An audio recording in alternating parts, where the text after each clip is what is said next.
Greetings from the set of Metro and More at Metropolitan Community College, serving more than 50,000 students with over 120 programs at our 8 locations in the daytime, evening, weekends, or online. And I'm your host, Kent Pavelka. Welcome again to Metro and More. More of what you need to know about Metropolitan Community College. Over the next hour, we're going to be chatting about Mixed Blood Theater Company's presentation of According to Coyote.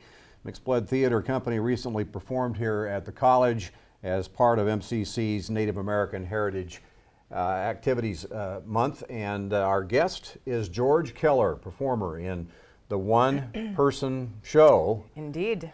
Good to have you on the program. Thanks for having me. It's always a pleasure to have Mixed Blood Theater in Omaha and at Metropolitan Community College. You've been preceded by a couple of performances, but never before has According to Coyote. I would remember if I were here. This is a beautiful campus. So, is this your first time in Omaha? Yes, I want to say it is actually. But this campus is really beautiful. All that red brick, it's such a really lovely place. Lots of history here at the Fort Omaha campus. Yes. Well, tell us about yourself, George. You're based in Minneapolis, obviously, but what your career and your background a little bit? I started off in doing theater in Minneapolis, Minnesota, in high school, and then did some community theater type stuff before I moved to New York City when I was 22 and lived there for 3 years. Went to the American Academy of Dramatic Art, and then came home. It was really hard out there to work if you weren't in the union yet, and getting it, it's that catch-22, right? And you have to get a union job in order to become a part of the union, and anyway. How does that work? I know, right? I know. So then I moved home and I ended up doing I fell in love with improv theater and started doing that and did that for years and years and years in a show called Tony and Tina's Wedding.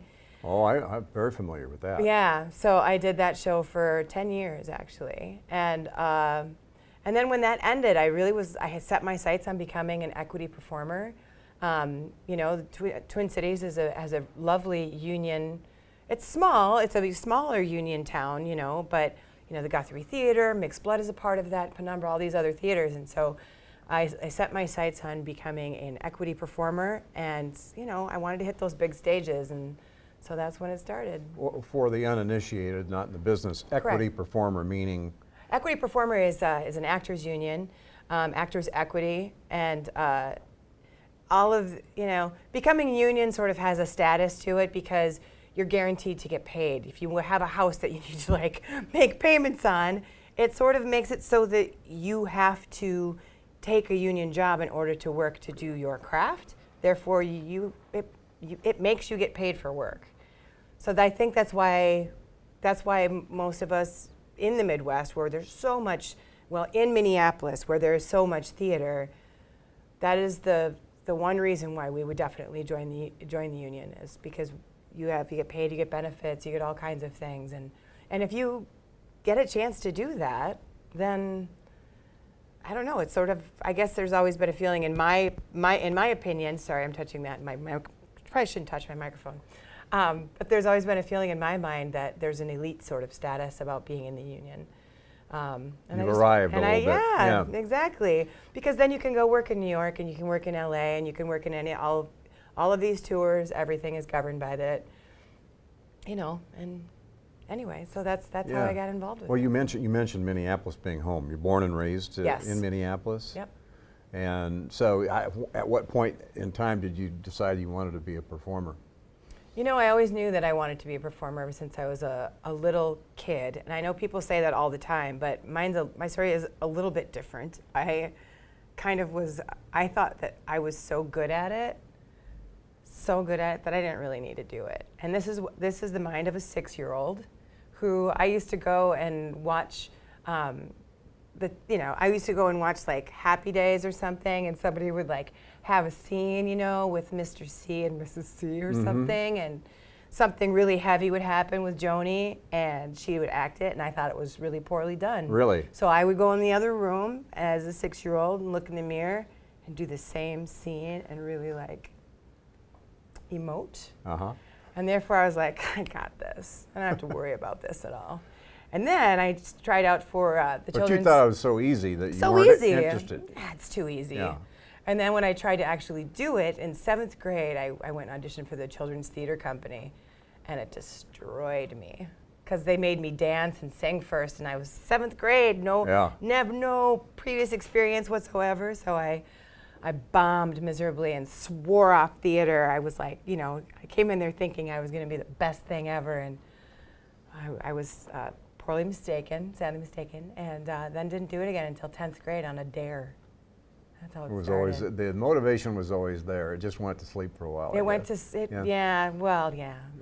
You put it down for a while. I did. So then after high school, what before you got really involved professionally? I went to high school.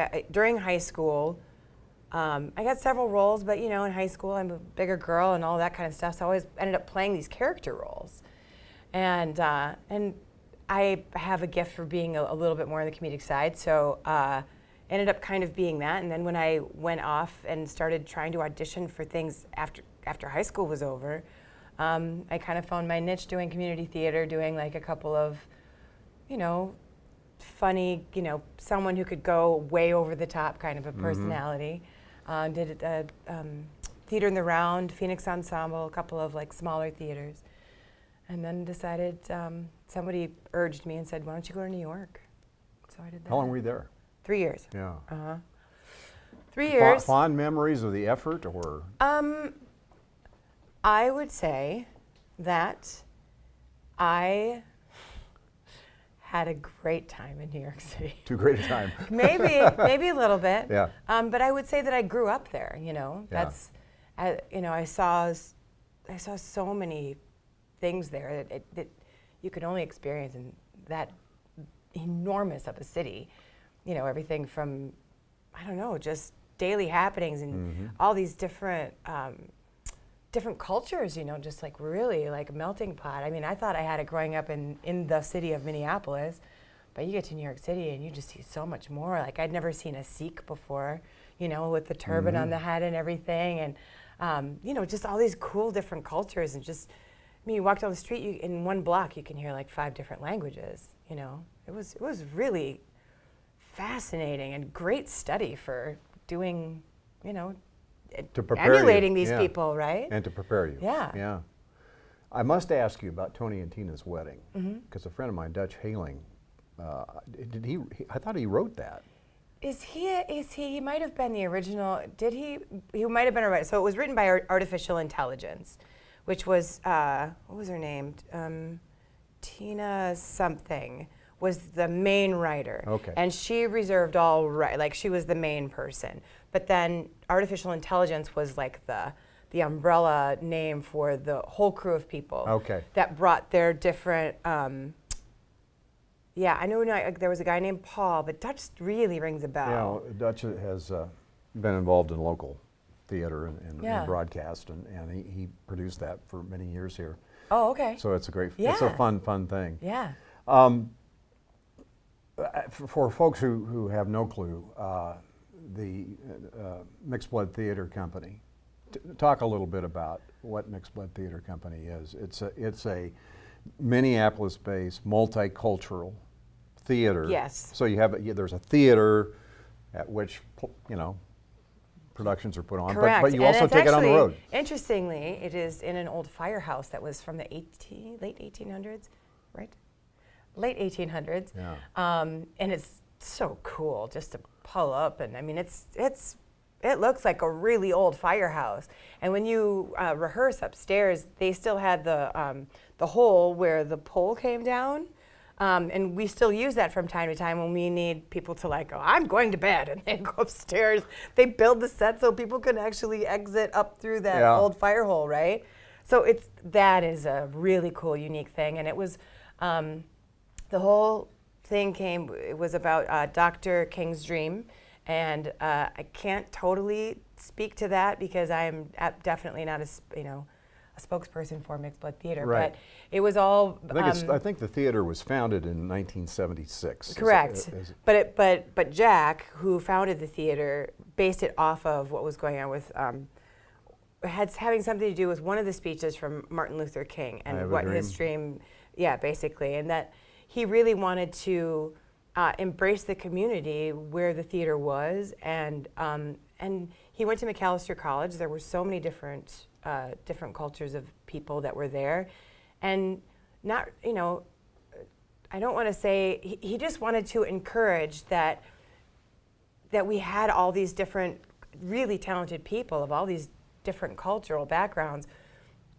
But I mean, theater, the way that it's written, as you know from going to see plenty of it, it's a lot of the stuff that happens at these old theaters is old white guy plays, right? I mean, it's going to be that's what sells tickets is, Tennessee Williams and Arthur Miller and all of these things. Well, they're fantastic, amazing plays, but people of color are, a lot of times these extraneous characters that are sort of in the background. And one of the cool things that Jack was sort of, I think, in the forefront of was not really doing colorblind casting, but just saying, like, it's just because it's written that way doesn't make it so. And if by casting someone of a certain color or a certain culture in these parts is not going to make this, it's not going to change the story, right? So he worked really hard and getting in new playwrights, that were writing new stuff to really sort of talk about the world we live in now as opposed to, the 1940s. Right. And obviously, there's the website. You can learn a lot about Mixed Blood Theater, www.mixedblood.com. Yep. So any original folks who were involved in the late 70s still there? And Jack Ruler, I believe, Charlie Moore, and Raoul, I think he's been in there for a really, really long time. But so all of the people who are there they don't leave. People don't leave Mixed Blood.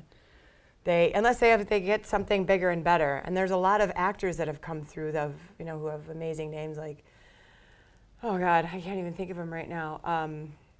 Let's see, now my mind went blank. That's okay. Of course it did. We've got an hour, so yeah, I know. It'll come back. It'll come back, and then I'll just shout it out in the middle of it. Absolutely. Yeah. Feel free. So, I mean, Don Cheadle.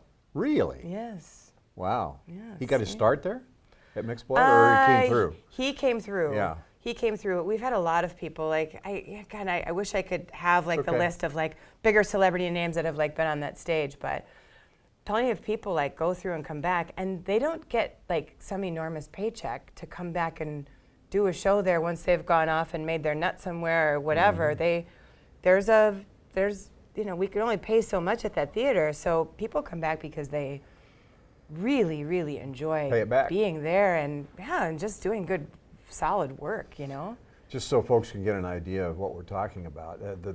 Where's the theater located?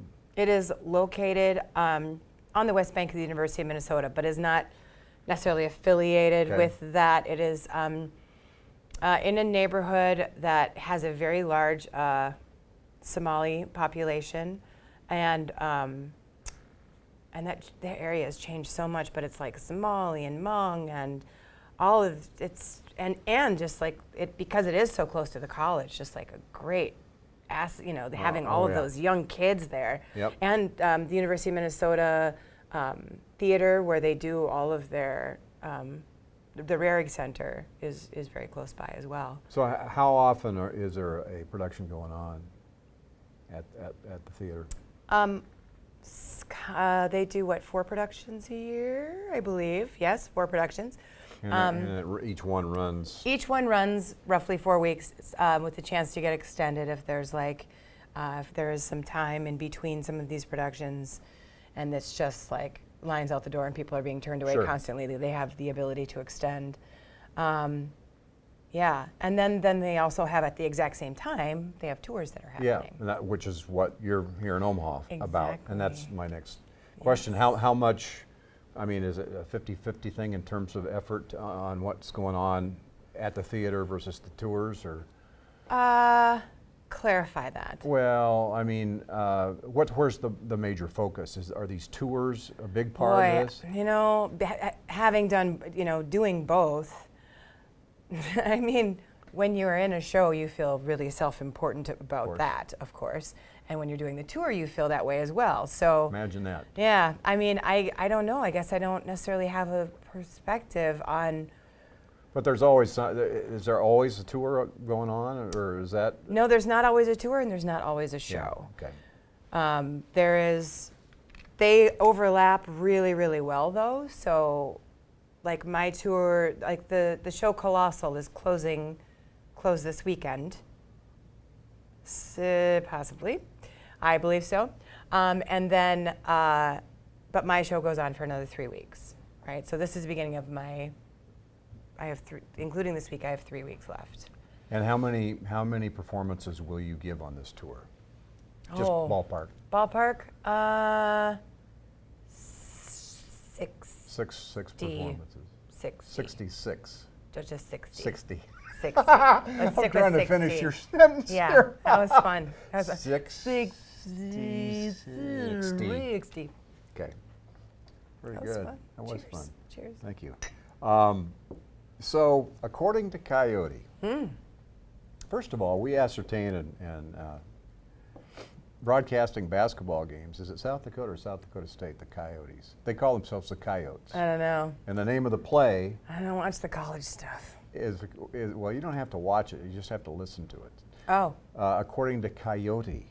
yes. So, tell us what is According to Coyote? According to Coyote is a play that was written by the playwright John Kaufman in, I believe, 1984.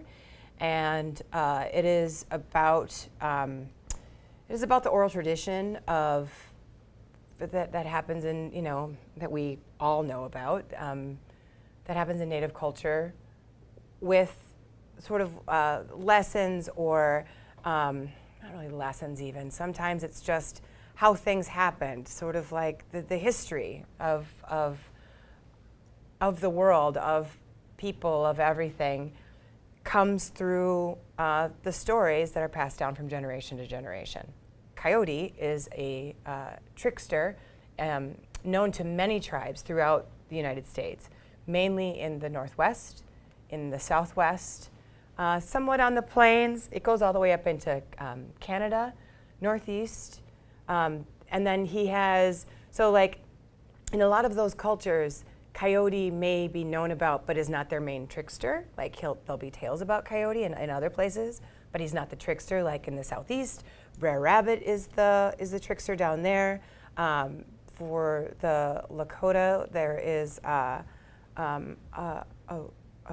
the spider, Anansi, and then Nanabuju for the Ojibwe.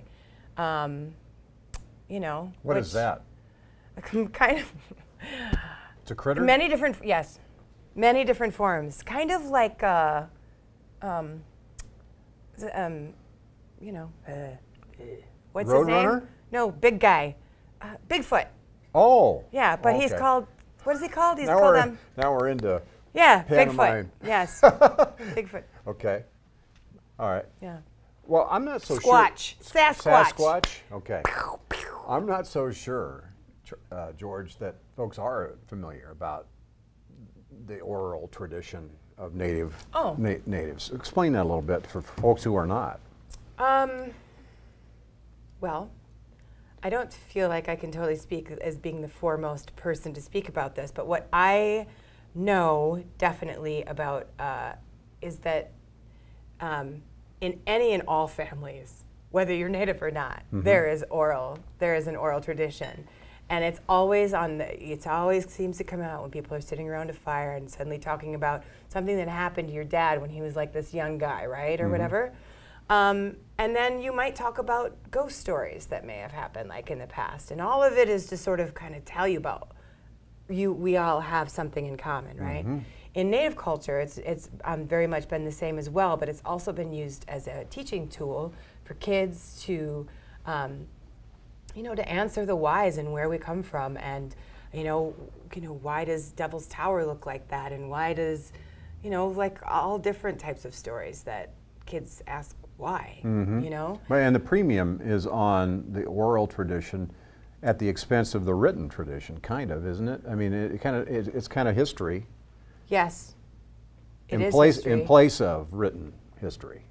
That's not how it started, though. Obviously, because it wasn't. There was no writing of history.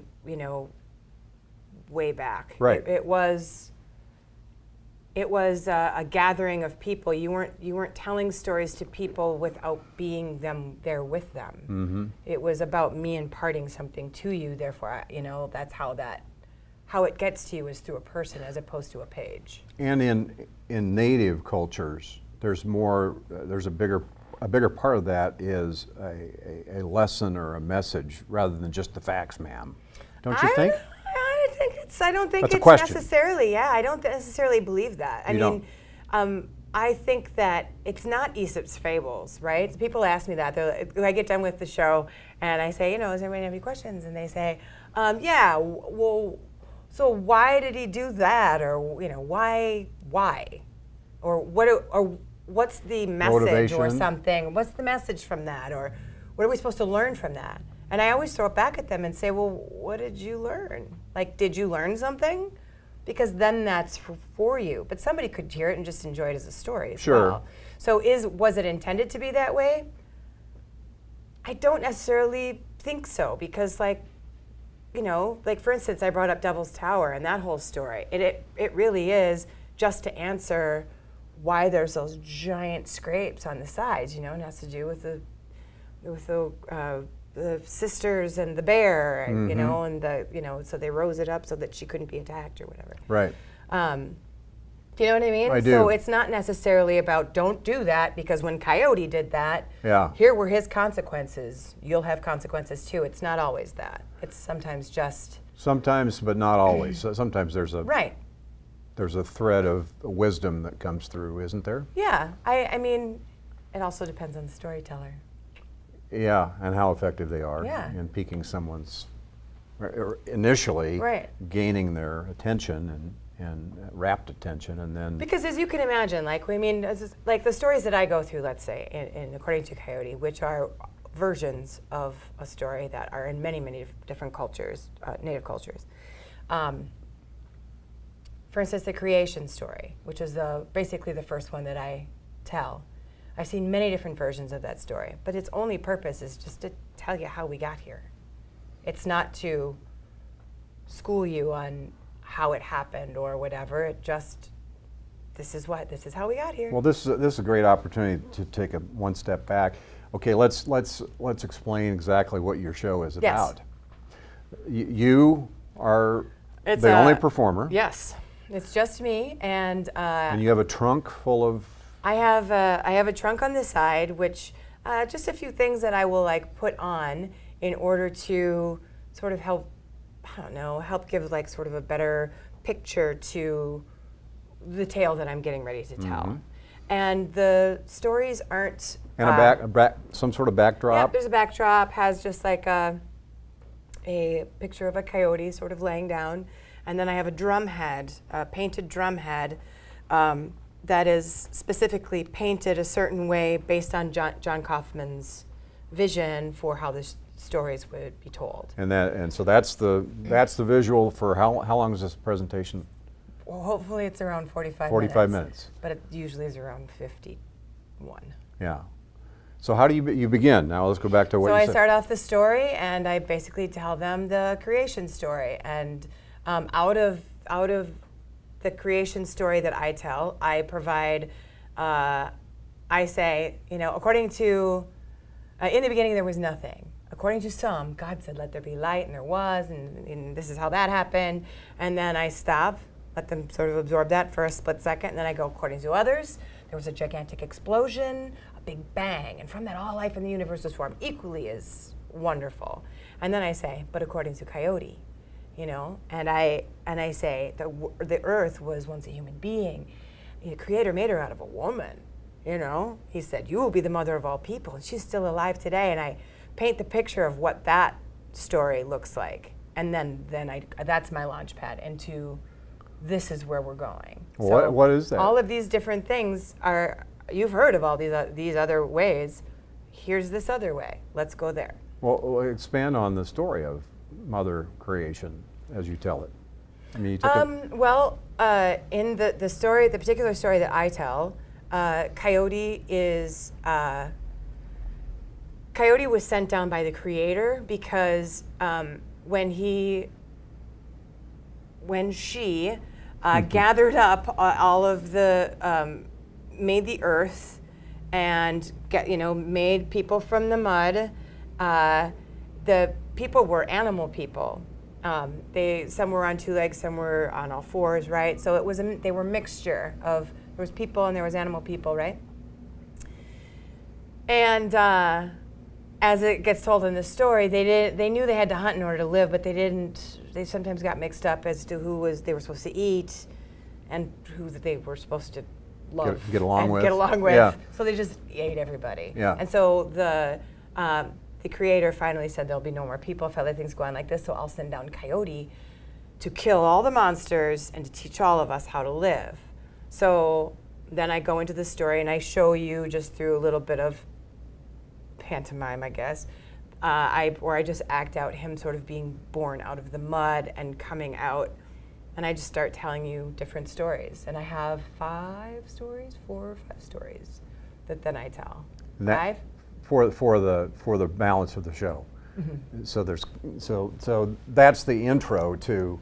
I mean, I know you've got. Yeah. So it's the creation story. Yeah. It's the naming story. It's a story about how everybody got their names, and then it goes into breaking from there of where the creator sort of, Coyote also wanted a new name, and the creator says, no, your name's fine because I need you to be this person. You're going to be foolish, and there's a lot of things about you that are going to be rough, but there's a purpose for that, and just don't question it, basically. Yeah, including don't ask for a new name. Yeah, don't ask for a new name, because actually you were late getting up, and I'm a late person, so I feel for Coyote every time that happens, but yeah. Well, so what is the first act in? Well, let me back up before after that point. Yes. Why does Coyote have a gender? Do we know? He. He? It's a he. It's a male. He's a male. Creator was the female. Uh-huh. Coyote's a male. Coyote is a man. Yeah. A man-ish person. A male coyote. Male coyote, yes. Yeah, he's not a female in our story at all. Although there are stories of female coyote. And what did Coyote do in this process of taming everybody initially and explaining what their roles were and eliminating the crazy ones? I don't know that Coyote. It's so funny. I don't think that Coyote actually. It's work. He is a conduit, truly, for the great spirits to come through and do some good things and to provide him, because he kind of screws a lot of things up. But his heart is in the right place, always in the right place. Yeah. Seemingly. Actually, we cut one story out where his heart is definitely not in the right place there. Is Coyote always directed by, what is this, is there a name for the creator? Great Spirit. Is Coyote always motivated and directed by the Great Spirit? Yes. Or is yes, but free will? Total free will. Yeah. Total free will. Yeah. And then, I think that it seems to me like that Coyote is doing what he's supposed to at all times. And including being primarily, or at least largely, the trickster. Right. I mean, that's a huge theme, right? And it's interesting because I think that calling him the trickster, which is a name, I don't know how it sort of came to pass that Coyote got the name of the trickster, because it doesn't really, of all the stories that I read, the way we think of trickster is not the way, we see it as like a clown and the whole, you've heard of taking coup, where it's like you walk up behind somebody, that's another thing, where they tap you on the shoulder, right. And it's, instead of killing you, I'm just gonna let you know I could have. That right. kind of a thing, right? So there's all these ideas behind these titles, and trickster in my mind is always like somebody who's trying to go and play a trick on you as we know it. But what I see him more as is I don't know how to quite put it, because I think of tricks as being this thing you play on somebody. Haha, like I got away with something, sort of. Right. But he doesn't really ever get away with anything, and he sort of falls into these things. Do you know what I'm saying? So it's sort of so more like, he's a trickster, but it doesn't work. It always I kind guess, of but he's always foiled, sort of. Yeah, but for instance, like he goes to help people, like people come to him, like in the story where he goes to get the fire. He is sort of talked to by all the other animal people. They're freezing cold and they don't have any fire, and so they talk to Coyote and they say, Coyote, you have to help us. You have to go get the fire from these skookums, which are more Sasquatchy kind of looking sort of creatures. You have to go and get the fire from us. And he's like, yeah, no problem, I'll do that. And he doesn't really know what he's doing, but he agrees to do this thing and sort of fumbles his way through, and somehow sort of then like makes it happen. And so he steals the fire from the skookums, and forevermore afterwards, the animal people know how to now to make their own fire from the story that. But he kind of stumbles his way through it. Exactly, and it's not like he went and just decided, oh, the animal people don't have any fire. I'm gonna go steal it. I'm gonna play a trick on the skookums, and trickster. Right. I'm gonna. Yeah. So I'm just saying that it doesn't seem like the title of trickster, I think, is not quite the same trickster that we fashion in our minds about with that word. He's more of a trickster. How? I think instead? he's more of. In every story that I've read about him, he stumbles upon every sort of weird mistake that happens, and he reminds me of a 12-year-old boy. Yeah. Truly, like he is just like, oh, I know, and he's the kind of kid that like walks around and is like, oh my God, look at this awesome stick, or grabs that flagpole, right, and starts walking around, not even thinking about the fact that he's just extended his body out this far and would knock all these cameras over. Repercussions. Right, and then everybody would be like, what are you doing? You're a fool. You don't. But in the end, having said that, on balance, he's delivered a lot of good stuff to Right, to and folks. let's say all of a sudden, because of that, you guys got all brand new cameras. Yeah. And then you could thank Coyote. Yeah, See? perfect. It's more sort of that way. So, so are there any lessons to be learned from Coyote? I mean, you said people after. I think so. I think it happens a lot more often. There's a little more adult story, which is I think the most adult story that's in there, especially because we're requiring people to be patient, because it is there's not a whole lot of acting that I do during the story. But it's, What is it? Just it's a ghost story. mostly storytelling, or is it, how much of it is the pantomime? Oh, I'm acting. This is the only story where I probably sit and tell it. But I'm moving for the entire. I'm really sweaty when the show is over. Yeah. Yeah. Like the fire story. When he ends up passing the fire all the way down the mountain to all these different animals, and I'm acting it out as they get it and run, and then they have a whole bits that each one of these animals does, and so it's very, very active show. Yeah. But then this ghost story that I was talking about, that is a little bit more adult, I think that there is a very valuable lesson for all of us, especially with today's society and the internet and all of this. Everything, you want it right now, and we've all just been so conditioned now to be like, I mean, what happens to you when you go to a drive-through line and you've got 15 minutes, 10 minutes to get to work? You go to a drive-through line and your cars isn't, if it's just not moving, and there's only 4 cars, so maybe you have to wait for 8 minutes. You go, right? Sure. I mean, we're just so impatient. Well, in this story, Coyote loses his wife. He's just completely, horribly devastated and full of sorrow. And he gets a second chance. The death spirit comes to him and says, I can take you to where she is, but you have to do exactly as I say. Do not disregard a single thing I say. And he's like, oh, of course. Oh, yeah. And he goes and he follows everything that this death spirit does, and they get all the way. He just is so trying so hard to do everything. But the second that he's left to his own devices, and after a whole week of sort of being watched over by the death spirit and into the world of the dead, he is told, tomorrow you're going to go home, but you can take your wife with you. Here's instructions on how to get her all the way back to the land of the living, because now he's in the land of the dead, but you have 5 days and 5 mountains that you have to go over. Don't touch her. Don't you dare touch her, right? So, as you can imagine, time travel, right? The first day, first mountain, second day, second mountain, third day, third mountain, fourth day, they build a fire, he's staring at her. She looks really real at this point. Like before, she might have been a little bit like a hologram, or I don't know. Whatever. Apparition or something. Yeah, right?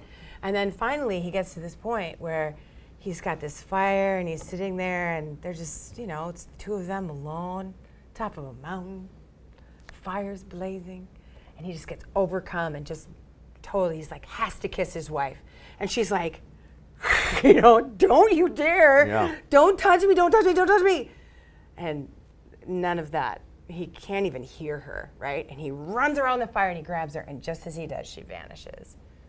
I mean, it's like the most horrible, right? Can you imagine? I mean, I know it's a ghost story and it's a whatever, but to put that in those terms, think of anybody who's passed that you would do anything, anything. All you have to do is not touch her. And to think that you could, to not be able to control yourself with those kinds of consequences, right? Mm-hmm. I don't know. I just think that the lesson, every time that I hear that story, is like, I don't think we really fully understand why patience is so important. We tell kids to have patience, right? Because they start to move around, and you're like, oh, you're bugging me, patient. Please, you need to be patient, right? Mm-hmm. But patience is so exceedingly important, because that is where you just sort of become, and you say yes to like the possibilities of what you're waiting for, I don't know. I love that story so much, because I think it is really, really, really important for people to just, even if one person a night kind of hears that and calms it and quells that urge to look at your phone every 5 seconds, and just like, wow, live in this moment for a second here, right? Don't try to push through to the next thing so fast. You're missing it. Yeah, I mean, I love what you just said about, obviously, in this case, there's a payoff for being patient, if you can do that. Mm-hmm. But on another level, the payoff for being patient is that it's self-serving at the moment. If you are patient, that means you are serene. Right. I know, and I think that is, don't you think? That is what we're balancing every time we make that choice to not be patient. Yeah, it's like, oh, I could choose to be peaceful in this moment and take a couple of deep breaths because I can't get that coffee in my mouth any sooner right now, or I can sit there and let and beep, and now I'm stuck. There's a car behind me and I can't, Yeah, and I think the bottom line is human nature is that we know it serves us better to be patient and all those things we've been talking about. Yeah. But at the same time, human nature, we swing the other way. Yeah. It's just a battle That's free from will. within. Yeah, That's free it's a will. battle from within. So we've got Coyote the curator, Coyote the teacher. Is there an act for that? Is there? Well, when the Great Spirit says to Coyote that you have to keep your name, he says that all these new people are going to be coming, and when they come, they're not going to know anything. And when they get here, you will teach them, right? So he's saying that I'm going to give you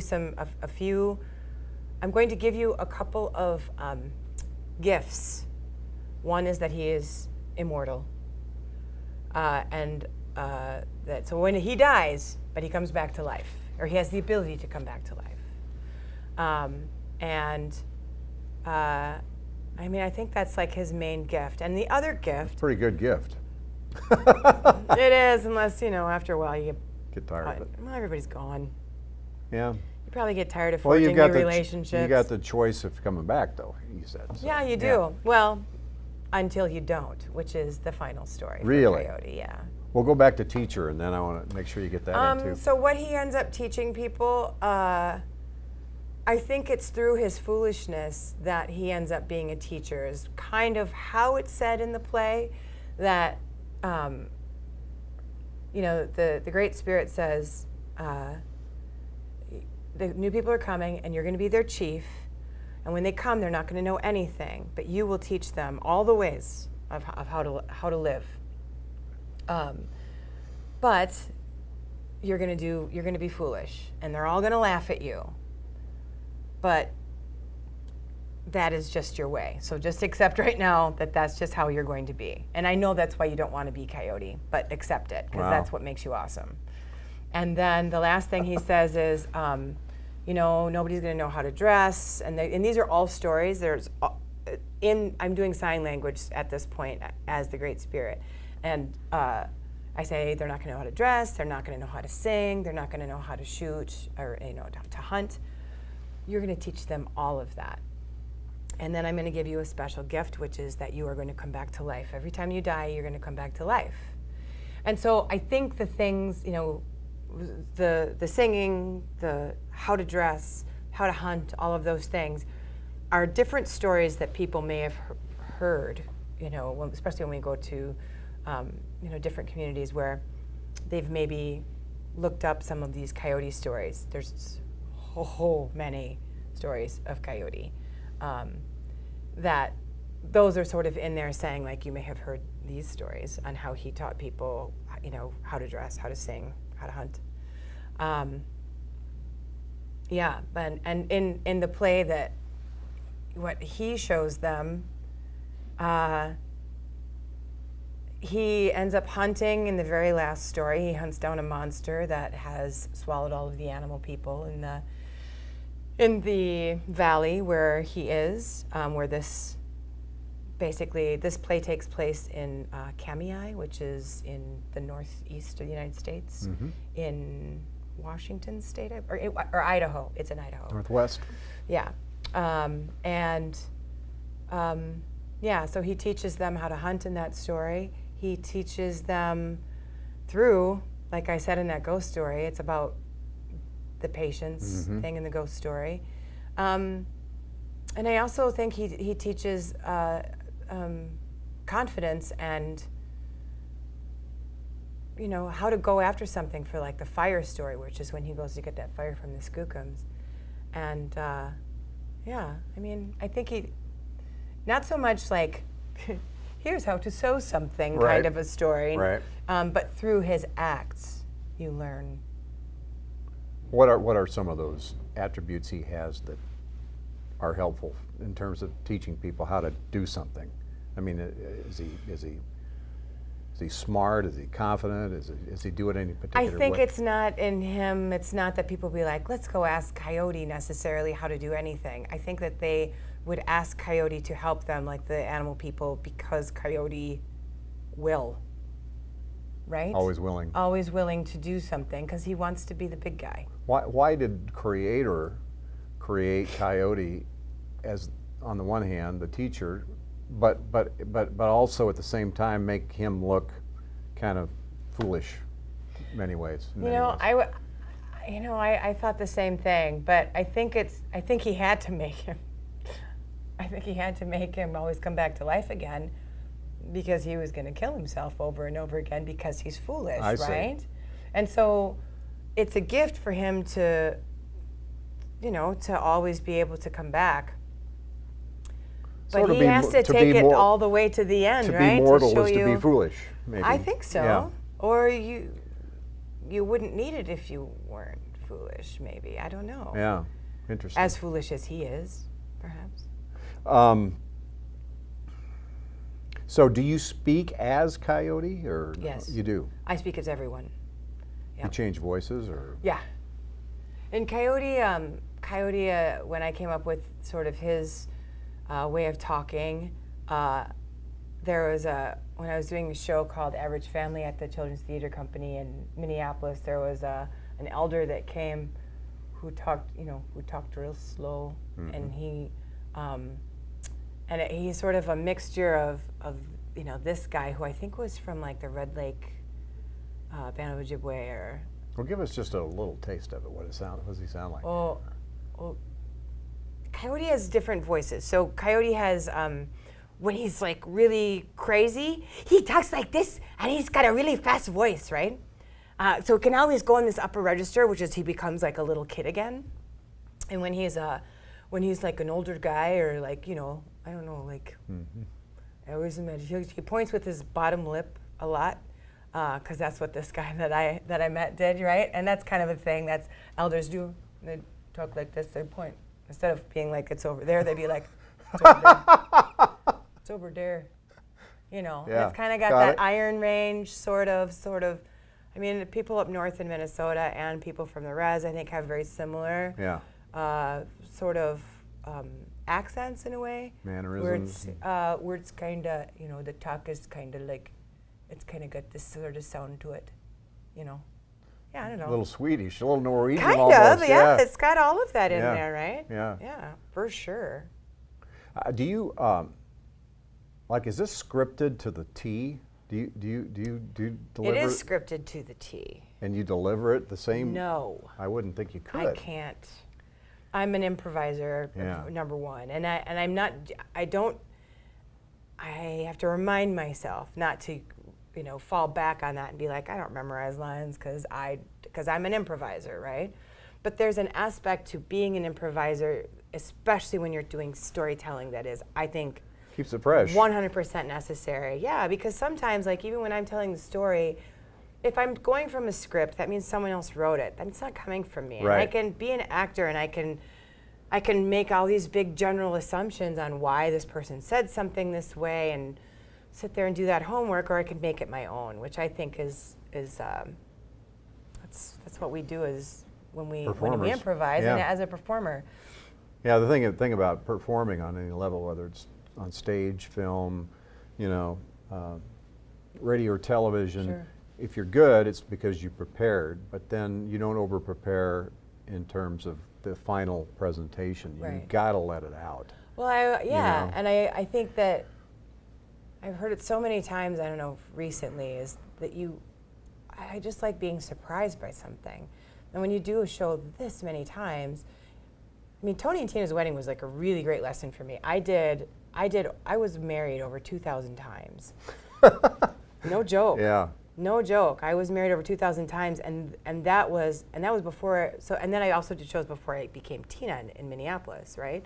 So you can't just say those same lines No. every night at all, right? So, and that show is different. It's not scripted, you know, in the sense that you know point A to point B to point C to D to da da da da da, right? Right. So, but the ceremony part was kind of scripted, and for me, I was always like, oh man.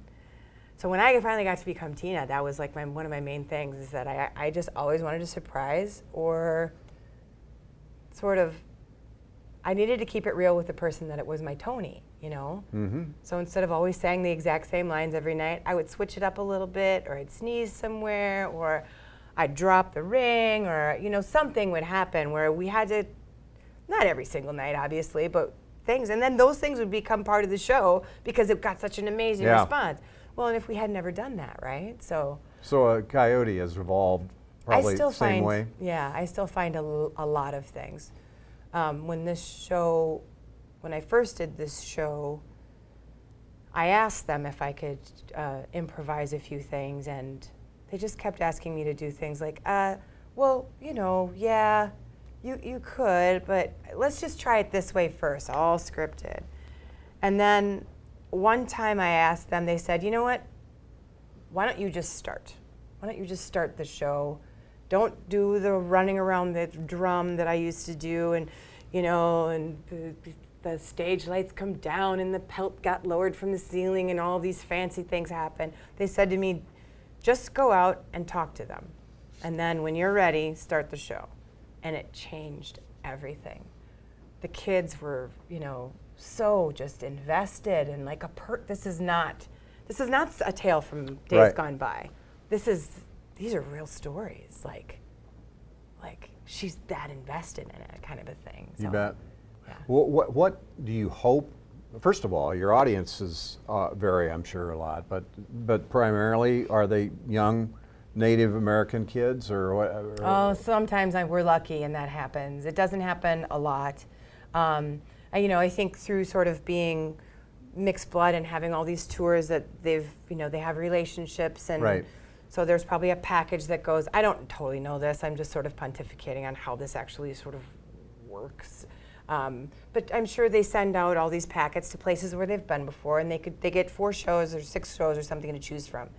And then he's been reaching out with this show, which I had asked about, and I know that it was already sort of in their brains, to try to reach out to some of these reservations and stuff that don't have a lot of this stuff coming through, and how cool it would be for them to actually have stuff from Native culture there. Mm-hmm. Anyway, so about every maybe 6 or 7 shows, it is highly populated with some Native kids.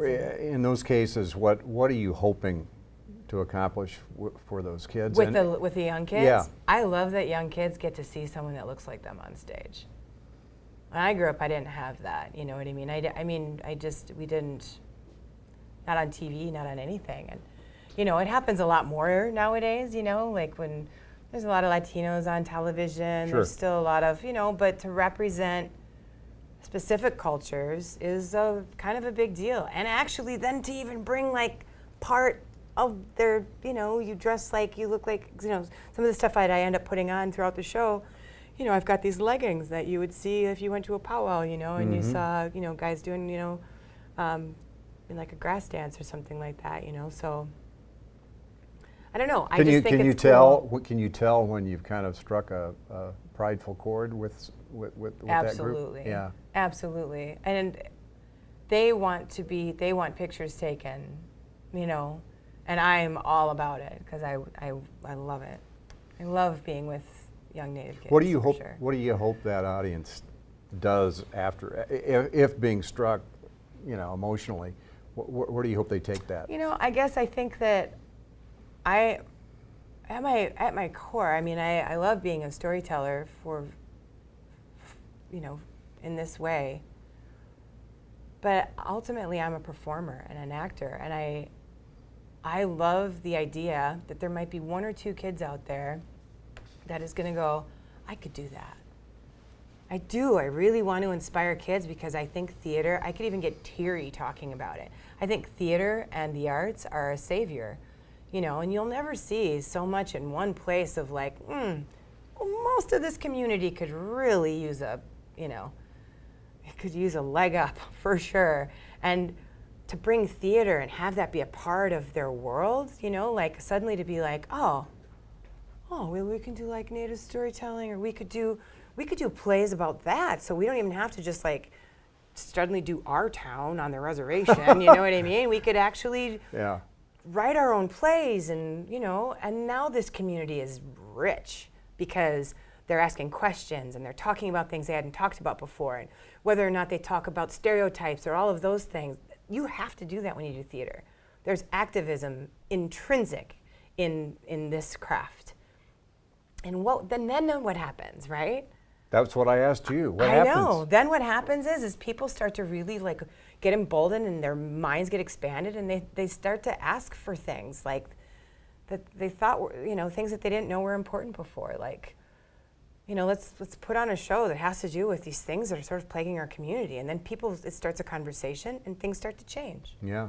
That's how it happens. Well, the treat for you, it would seem to me, is twofold. One, you can motivate that audience from the standpoint of the craft of being an actress mm-hmm. or an actor or a performer. Mm-hmm. You said you enjoy seeing that fire get lit. Yeah. But also relative to the culture. Right. So you got 2 opportunities there. Exactly. To motivate or. And that's always sort of been a tough thing too. It's hard to do Native theater because of the, there's a lot of traditional things then, a lot of parts of their spirituality that, there's a lot of people that are still very, very much stuck on the fact that you can't, these worlds are hard to bring together sometimes in Native culture.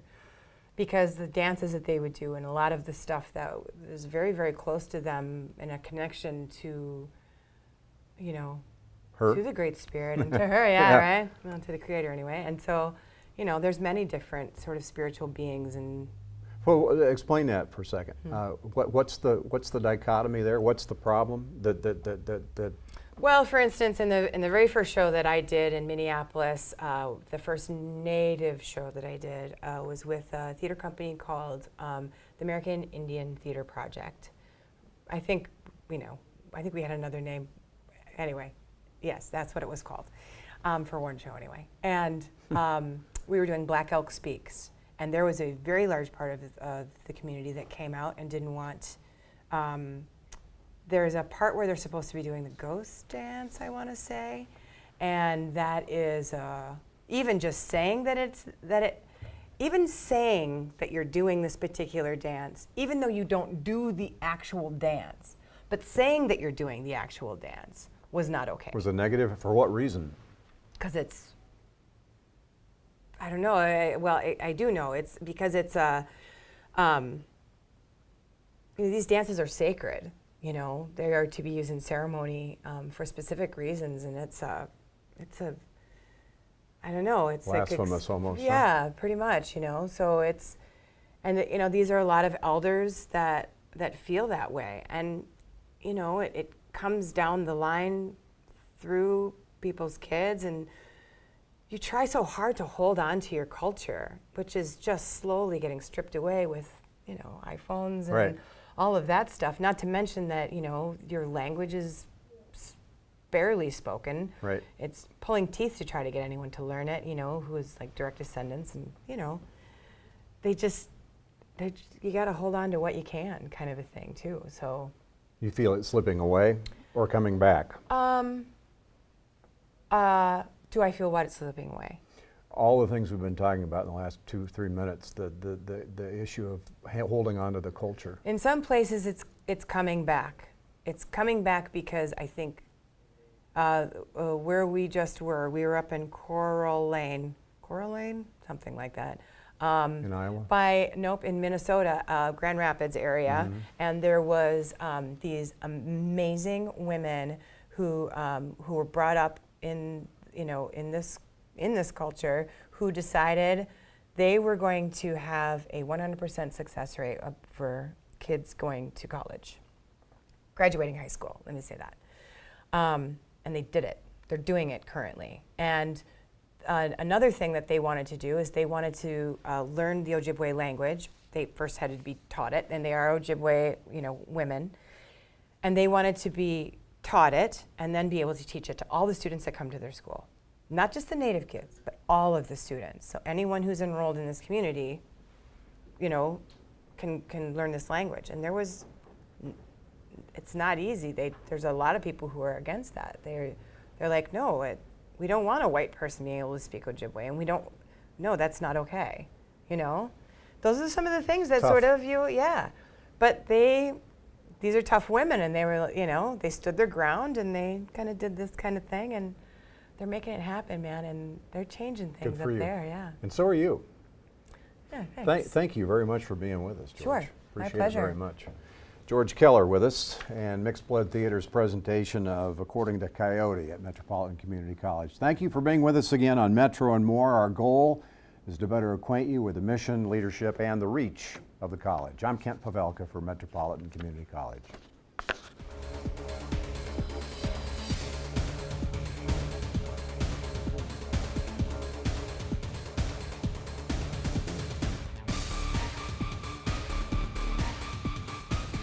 This has been a MetroVision production produced by Metropolitan Community College.